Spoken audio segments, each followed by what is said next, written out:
देखिए, वहाँ पे दिल्ली में हमारी टीम पहुँच चुकी है और जो वार्तालाप हुआ, जो ज्ञापन दिया गया है, उसके परिप्रेक्ष्य में बताना चाहूँगा। देखिए, मैं बहुत बिज़ी इंसान हूँ और इसके चलते ज़्यादा कुछ तो नहीं है, लेकिन फ़ोन पे सूचना लेता रहता हूँ क्या स्थिति क्या नहीं है। आज ज्ञापन के सिलसिले में वहाँ पे हमारा प्रतिनिधिमंडल मिला और उनका ये कहना था कि देखिए, अभी एनसीटीई ने किसी प्रकार का दिशा निर्देश नहीं जारी किया है कि बीएड को बाहर कर दिया गया है। ये कोर्ट का एक आदेश है। 1 महीने के अवधि के पहले इस पे हम लोग स्टे ले लेंगे, इस पे कोर्ट से ही रोक लग जाएगी और बीएड के शामिल होने का रास्ता प्रशस्त हो जाएगा। तो आप लोगों को जो नतीजा आया है, रिजल्ट आया है, इसके परिप्रेक्ष्य में 1 महीने तक वेट करना पड़ेगा। निश्चित रूप से आप लोगों को उसका समाधान मिल जाएगा। बीएड वालों को कोई बाहर नहीं कर पाएगी, इसका आश्वासन आज मंत्री महोदय ने दिया। कोई समस्या नहीं है। और देखिए, प्रधानमंत्री जी को भी ज्ञापित एक प्रपत्र सौंपा गया है उनके मानव संसाधन विकास मंत्री यानी शिक्षा मंत्री के थ्रू। तो जाहिर सी बात है कि अब किसी प्रकार के भय की आशंका नहीं है, किसी प्रकार की समस्या की आशंका नहीं है। निश्चित रूप से अब इस पे अस्थायी समाधान होता दिख रहा है। ठीक है, तो एकदम इंतज़ार, बिल्कुल आप इंतज़ार करिए और आगे आने वाली 80,000 प्राइमरी शिक्षकों की भर्ती में बीएड भी शामिल रहेगा। देखिए दोस्तों, एक तर्क उन्होंने ये भी बहुत अच्छा दिया, ठीक है, कि बीएड ही आगे चल के नई शिक्षा नीति में शामिल है। बीएड को बाहर करने का तो कोई सवाल ही नहीं उठता। कोर्ट में ये भी मुद्दा कह रहे हैं कि रखा जाएगा कि आगे चल कर के केवल बीएड है ही। एनसीटीई ने जो नई शिक्षा नीति जो निर्धारित हुई है उसमें स्पष्टता कहा गया है 1 वर्षीय बीएड, 3 वर्षीय बीएड और 5 वर्षीय बीएड, यही 3 कोर्स चलेंगे। इसके अलावा और कोई कोर्स ही नहीं रहेगा। डीएलएड इत्यादि का, बीटीसी इत्यादि का अस्तित्व ही समाप्त हो जा रहा है। तो जाहिर सी बात है कि बीएड डिग्री धारकों को एंट्री मिलने 100% तय है। यहाँ पर वहाँ पे ये चीज़ रख दी जाएगी स्पष्टता।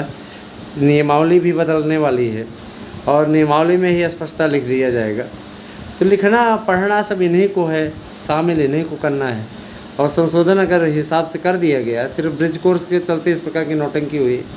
रही बात ये कि देखिए, जो शिक्षक चयनित हैं उनको भी घबराने की आवश्यकता नहीं, क्योंकि चयनित शिक्षकों को हटाना इतना आसान नहीं होता है। जो शिक्षक चयनित हैं, चाहे वो 72,825 टीईटी मेरिट पर चयनित हों अथवा 69,000 में चयनित हों, किसी को भी डरने की आवश्यकता नहीं है। उनके हित के लिए बड़ा कदम उठाया गया है और निश्चित रूप से इस पर बड़ा फल भी आप लोगों को प्राप्त होगा। मैं आप लोगों को बताना चाहूँगा मित्रों कि संदर्भित ज्ञापन जो सौंपा गया है उस परिप्रेक्ष्य में बहुत लोग परेशान हैं इसको लेकर के। तो ये मामला भी रफा दफा होने वाला है, इसको भी लेकर के आप लोग बिल्कुल न परेशान हो। निश्चित रूप से इसका अस्थायी समाधान निकलने जा रहा है। आप सब चैनल पे ज़्यादा से ज़्यादा लोगों को जोड़ें, क्योंकि अभी टीम जुड़ी हुई है।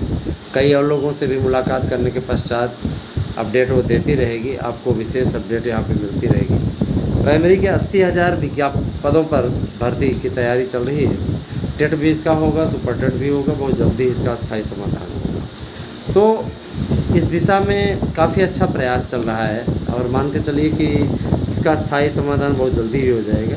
सबसे बड़ी चीज़ ये कि आज इस बात का आश्वासन मिलना, एनसीटीई के निदेशक भी वहाँ पर थे, उन्होंने भी कहा कि बीएड को बाहर नहीं किया जाएगा। कि बाहर किया जाना अपेक्षित होता तो अभी तक विज्ञप्ति जारी कर दी जाती। कहे किसी को भी बाहर नहीं किया जाएगा, बीटीसी भी रहे और बीएड भी रहे, क्योंकि आगे आने वाले समय में बीएड को ही शामिल किया जाना है, बीएड ही रहेगा। बीटीसी का अस्तित्व ही समाप्त हो रहा है ना। तो जाहिर सी बात है, जब बीटीसी कोर्स ही समाप्त हो रहा है तो बीटीसी को केस में जिता करके, है ना, कोई औचित्य नहीं है। वहाँ पे राजस्थान के परिप्रेक्ष्य में राजस्थान की सरकार बीएड की धुर विरोधी है ना। वहाँ की अशोक गहलोत की सरकार धुर विरोधी है बीएड वालों की। मैं अपील करता हूँ कि वहाँ जितने बीएड डिग्री धारक हैं, है ना, लाखों की संख्या में हैं, वो सब इस नाकारा निकम्मी सरकार का बहिष्कार करें, क्योंकि जो बीएड का विरोधी है वो हमारे लिए किसी भी प्रकार से सपोर्ट पाने का योग्य ही नहीं है।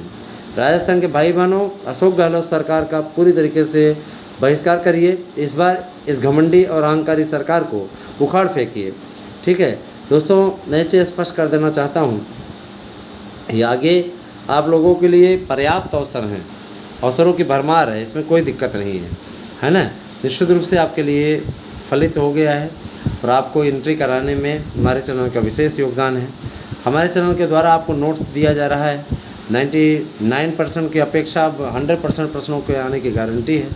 तो आप लोग निश्चित रूप से हमारे साथ जुड़िए और अधिक से अधिक लाभ उठाइए। आप लोगों से मैं वादा करता हूँ कि आप लोगों को मैं सही जानकारी हमेशा उपलब्ध कराता रहूँगा। जिन मान्यवरों को, जिन मूर्खों को, मान्यवर नहीं है वो, ये लगता है कि यहाँ पे असत्यवादन किया जाता है, झूठ बोला जाता है, ये है वो है, वो अपना ज्ञान अपने पास रखें। ऐसे जाहिलों की यहाँ कोई आवश्यकता नहीं है। जिन्हें न्यूज़ ही असत्य लगती है तो यहाँ पे क्या चेहरा दिखाए, थोबड़ा दिखाने आते हैं क्या? और लगता है उन्हें, कुछ को ये लगता है कि मैं सपा का विरोधी हूँ, मैं इसका विरोधी हूँ। भैया मैं भाजपा का सपोर्टर हूँ तो ऑलरेडी, और सबका विरोधी ऑलरेडी हो गया। ठीक है, उसमें कोई नई बात नहीं है। मैं भाजपा का सपोर्टर हूँ, मेरा भाजपा से कार्य बनता है तो मैं भाजपा का सपोर्टर हूँ, सीधा इस बात है। इस पर कोई चोरी नहीं है। ठीक है, मुझे इस बात में कोई वो नहीं है, लेकिन ये है कि मेरा किसी से बैर भी नहीं है, कोई मेरा शत्रु नहीं है। जब राजनीतिक रूप से नेताओं के आपस में शत्रु नहीं होते तो ये नेता भी हमारे शत्रु नहीं है। कल को इनकी सरकार बनेगी तो मैं इनसे भी जाऊंगा अपना कार्य कराने के लिए।